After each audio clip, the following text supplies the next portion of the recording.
This is how. Hello, this is a training session for Barking Dog, which is a companion project to underwater fire. The principles are the same: oxygen, fuel, and a source of heat. This is what you need. Never together. Matches always and only with you. You need to be the person able and willing to find the matches. Do not leave them around. So, by the way, it doesn't matter if this is a junior or a senior class. This is a demo only. Okay, so this is for you to demo to the children, and you want the children to take 5 steps back, hands behind your back, keep an open door and an open window, okay, because you want as much as possible. Now, first thing we do, I put 10 milliliters of alcohol. This is 99%, so again, this is something that you want to keep to yourself. The moment you've used it, cup it and put it on the support table, and have a very clear word with your students that you will not tolerate any monkey businesses. Anyone being silly with this doesn't do the experiment, and they want to do it, you'll see.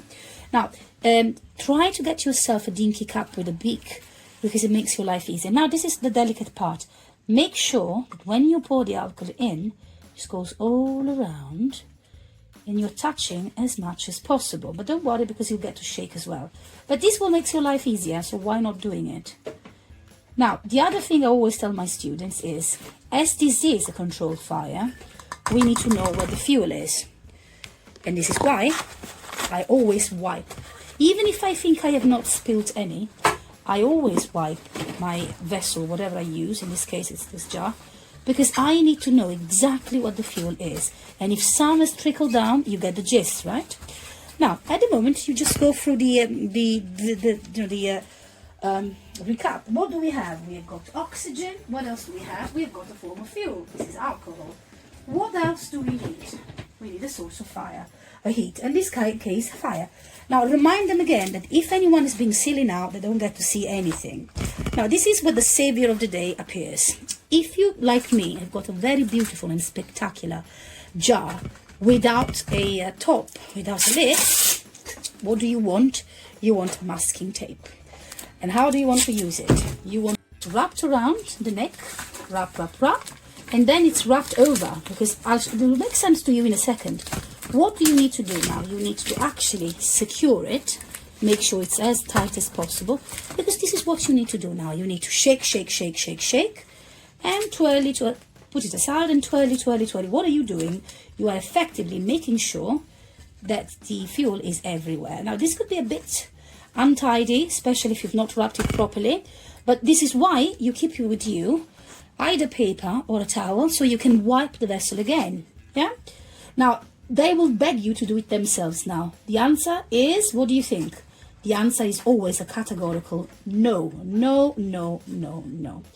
It doesn't matter if they're seniors. This is potentially dangerous. Now, what am I doing? I've spilled it everywhere. I need to control the fire. I need to know where it is. So I am really wiping. Can you hear the wiping noise? I'm also, just for sure, just to make absolutely sure, I am wiping the tray. So I really can control the fire as much as possible. So what happens now? You wear your thermal gloves, and you really have to. I know you think you're an adult and you can do this, but in fact, it's always best. And what do? I always keep a jar of water next to it, because I've checked it actually works. If you got a jar of water next, and once I made a mess with the fire, it actually worked. Okay, and go. So what will happen now? We have tried with light on. We are just now trying with light off. It will be the same. Source of fire. You see it? And did you see this? Now the children will want to say that they want to see it again, and you want to make a point here. You want to show to them that this will not happen, because the fuel is still here, but the oxygen is no longer here. So just say, let's try again. Okay, same stuff. Oxygen, maybe. Fuel for sure. Source of fire. Okay. Will it happen? You can even have a show of hands. If you say it will happen, raise your hands. If you say it will not happen, wave your hands. And that will just give you an idea if they got it. Now try. See? Yeah. You see a little bit here, and is that a coincidence? Because it's the one part of this vessel That's close to the oxygen.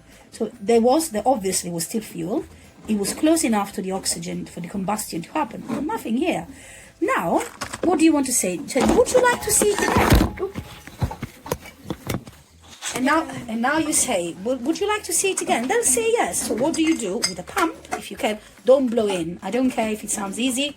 Please don't. It will just be terrible for you. You don't want to go home smelling of alcohol, right? So we're putting a little bit more alcohol with, more oxygen with the pump. Now, again, I recommend you do this again. You make sure that you twirly, and shaky, to make sure that the alcohol is evenly distributed. Sorry, this is boring, but your students will go mad. You'll see. It will be so terribly popular.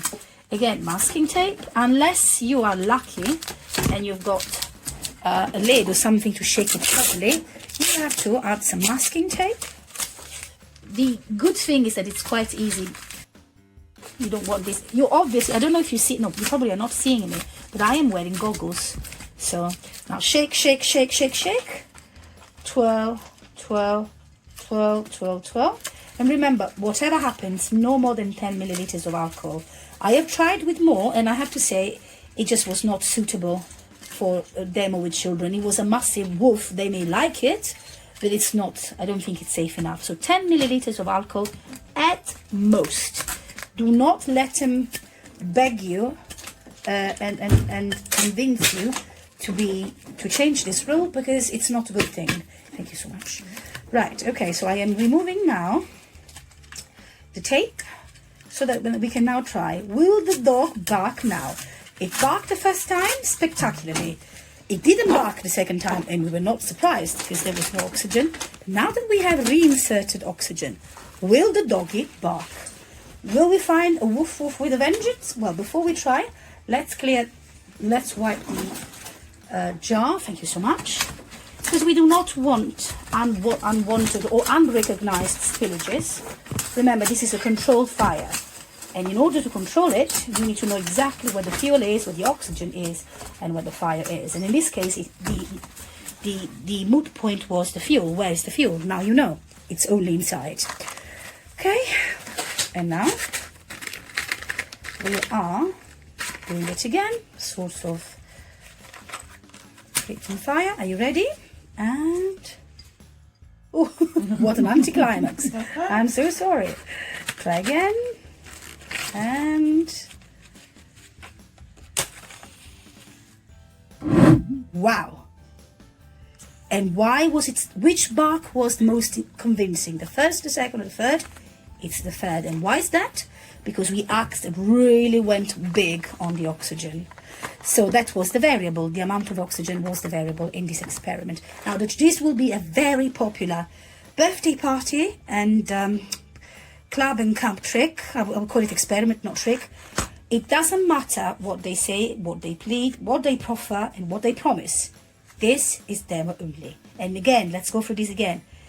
Always have a tray, always have a vessel, no more than 10 milliliters of alcohol, thermal gloves, and goggles. No ifs, no buts. Thank you very much.